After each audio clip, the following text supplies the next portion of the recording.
Hello everyone, welcome to Elora's Kitchen and Lifestyle. Today let's check how to make this delicious podo pitha.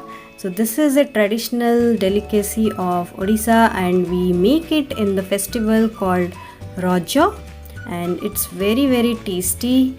We can make it in pan or we can also make it in oven. I am making it in oven today, and let's get started and check out the recipe. So first take 1 cup of urad dal. You can keep 1 cup for measurement. Then take 2 cups of sona masuri rice and half teaspoon of methi seeds. Then wash it for 4 to 5 times and take the cup, which is the small cup where we take tea in India, and then soak it for 6 to 7 hours or overnight if it is a cold temperature weather. And then after in the morning you can just curdle some milk to make some cottage cheese. Strain it and wash it in the normal water. Now transfer the urad dal and rice to a grinder and add half cup of water and grind it to a smooth paste. If you see it is not getting smooth, then add little more water, 1/4 cup of water. Then finally transfer everything to a bowl. Then add some water, little more water I'm adding. Then transfer everything to a big bowl because we need to beat it well. So beat it for 10 minutes, minimum 10 minutes. 10 to 15 minutes is very good. Then ferment it for 2 to 4 hours. So I'm keeping it in the oven and switching on the light. Now take some sugar and melt it, or you can also use jaggery powder. Now add the cottage cheese and mix it well.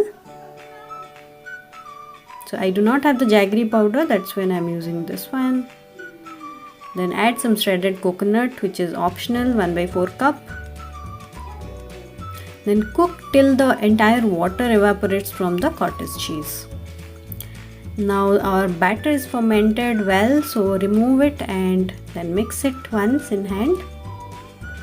Now add 2 teaspoons of ghee to a pan and add some half cup of cashew nuts, half cup of coconut. Then cook them in high flame for 2 minutes and switch off the flame. Now preheat the oven at 350 Fahrenheit. Then add pepper powder half teaspoon, 1 cup of sugar in the same measuring cup. Add 4 crushed cardamom, salt 1/4 teaspoon, half of the fried nuts and coconut. Now mix everything well. The sugar will also release some water, so then the batter will be perfect. Now grease the pan with ghee. You can also use butter. Now add the parchment paper or butter paper on top. You can also skip it if you do not have it. Now add 2 teaspoons of ghee to the batter so that it will not get dry, and mix it once. Now add some raisins, a handful of raisins to it. Mix it. You can add some other nuts as well if you want. Now pour half of the batter to the baking tray and then spread it well. I have taken a 9-inch baking tray. Now add the half of the cottage cheese and the coconut mixture. You can also skip this part if you do not want cottage cheese. Now add the rest of the batter on the top. Now spread again well.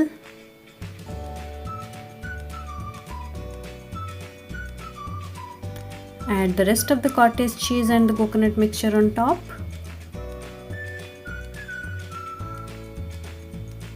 And finally add the fried cashew nuts and coconut.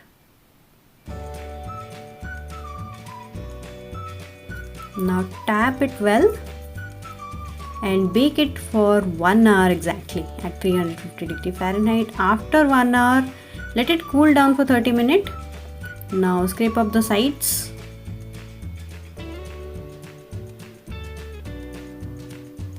And remove it to a plate.